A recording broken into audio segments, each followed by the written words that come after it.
Welcome back to the PLG123. This is episode 54 and today's tab is about G2. Let's dive in.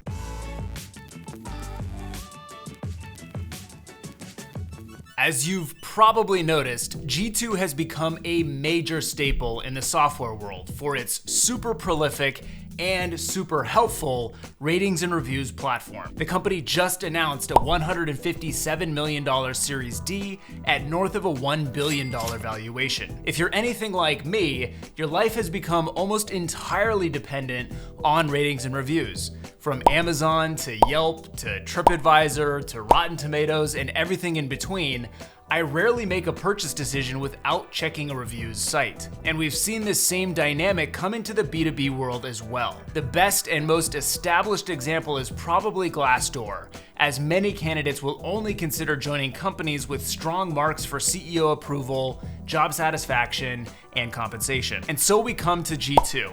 The modern software buyer starts their journey with G2 and continues to consult G2 throughout the buying journey. Even if you technically start with Google, you'll probably very soon land on G2 because their UGC is so strong in its depth and breadth that they dominate software-related search terms. Outside of the Yelp for software, the other way to think about G2 is as the future of analyst firms like Gartner or Forrester. These analysts are historically where software buyers have started their journey by identifying a short list of potential vendors to evaluate based off of analysts' expert guidance. And while many large Fortune 500 enterprises still rely on analysts like the olden days, we're rapidly seeing the majority of the market embrace the wisdom of the crowd over expensive experts. And if this is where customer behavior is heading en masse, then software companies themselves don't have a choice but to lean into platforms like G2. To me, this means both the obvious move of getting your customers to provide reviews, but also leveraging G2 as a valuable source of market feedback so that you know how best to improve your offerings and stay ahead of the competition. Well, that does it for today on the PLG123. Make sure to follow me and tune in tomorrow for another new tab.